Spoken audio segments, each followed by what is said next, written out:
चला तर स्वागत आहे तुमचं मुक्ताज किचनमध्ये।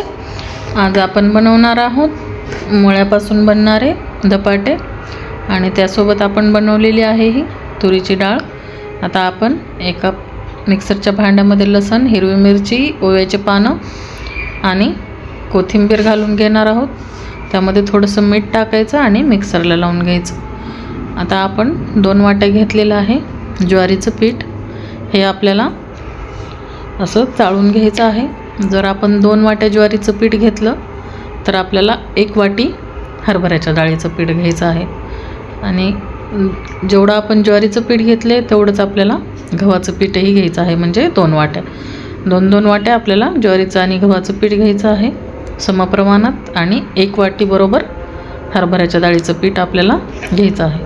आता हे आपले पीठ मळून म्हणजे चाळून झालेले आहेत। तर पीठ चाळून झालं की थोडंसं याला मिक्स करून घ्या आणि जे आपण मिक्सरला लावलेलं होतं हिरवी मिरची, ओवा वगैरे ते आपल्याला थोडंसं पाणी टाकून याच्यामध्ये टाकून घ्यायचं आहे आणि मुळा आपल्याला असं खिसून घ्यायचा आहे। आता तुम्हाला जर खिसण्याऐवजी तुम्ही मिक्सरलाही लावून घेऊ शकता, खिसायलाही वेळ लागत नाही, याला पटकन होतं खिसूनही। आता ही दिसायला छोटी जरी दिसत असली तरी याच्यातून पटकन खिसलं जातं, याला जास्त वेळ नाही लागत, या खिसणीमधूनही पटकन होतं आणि एकदम बारीक खिसलं जातं। आणि आपण मिक्सरच्याही भांड्याला लावलं तर आपल्याला छोटे छोटे तुकडे करूनच टाकायला लागतात, त्याच्यामुळे खिसायलाही वेळ लागत नाही, अगदी 5 मिनटात खिसून होतं। आता हे बघा आपले खिसायचे चालू आहेत मुळे। तुम्हाला माझ्या रेसिपी कशा वाटतात तुम्ही मला कमेंट करून नक्की सांगा आणि माझ्या चॅनलवर जर तुम्ही नवीन असाल तर माझ्या चॅनलला सबस्क्राईब नक्की करा।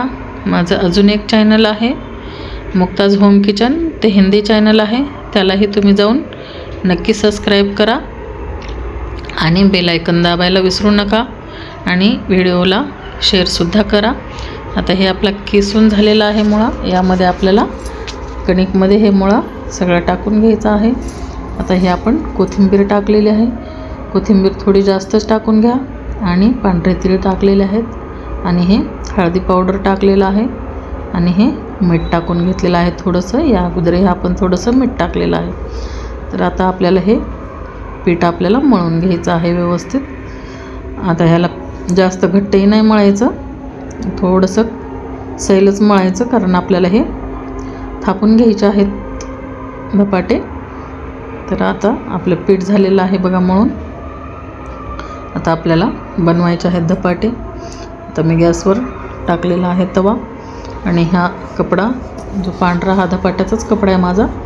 तर हाही आपल्याला स्वच्छ पाण्यामधून एका साईडला पाणी घेतलेलं आहे, आपण स्वच्छ पाणी घेतलेलं आहे, त्याच्यामध्ये आपल्याला बुडवून घ्यायचा आणि त्यावर थोडंसं पाणी टाकायचं आणि असे छोटे छोटे गोळे करून आपल्याला व्यवस्थित असं थापून घ्यायचं आहे। आता याला एकदम पातळ तुम्ही पसरून घेऊ शकता, याला जेवढं आपण पातळ असं पसरून घेऊ तेवढे असे खुसखुशीत आणि मस्त लागतात, कडक कडक असे। जर आपल्या घरात वयस्कर माणसं वगैरे असतील तर थोडंसं जाडसर ठेवायचं, ज्यांना चावत वगैरे नाही, तर मुलांना वगैरे तर आपण असं पातळच करून देऊ शकता, तुम्ही डब्यालाही देऊ शकता आणि तुम्ही हे पराठे प्रवासातही नेऊ शकता। आता हे आपण तव्यावर थोडंसं तेल टाकलेलं आहे, थोडंसं पाणी शिंपडून घ्यायचं आणि याच्यावर आपल्याला टाकून घ्यायचे असे धपाटे एक एक करून आणि आपल्याला थोडंसं तेलही त्याच्यावर टाकून घ्यायचं आहे। तोपर्यंत आपण हा कपडा दुसऱ्या याच्यासाठी बुडवून घेतला आहे आणि असं हे चमच्याने आपल्याला तेल टाकून घ्यायचं आहे आजूबाजूला। एखाद्या वेळेस पहिलं आपलं धपाटं थोडंसं चिटकल्यासारखं होतं, त्याच्यामुळं थोडंसं तेल पहिल्या धपाट्याला जास्त टाकावं लागतं, म्हणजे चिटकू नये म्हणून। आता आपण दुसरंही असंच धपाटं पाणी टाकून पसरून घेणार आहोत। असं मध्यभागी थोडंसं होल केलं की मस्त असे भाजले जातात बघा धपाटे आणि याला व्हायलाही जास्त काही वेळ लागत नाही। एकदा आपलं कणिक मळून झाली की पटापट होऊन जातात। तुम्ही 2 गॅसवरही भाजू शकता, दुसरीकडे एक तवा ठेवून, कारण व्हायला हे पटापट होतात। आता हे तयार झालेले आहेत आपले बघा धपाटे। आणि मी सोबत ही कुकरला तुरीची डाळ लावलेली होती. आता हे वरण आणि धपाटे कशी वाटली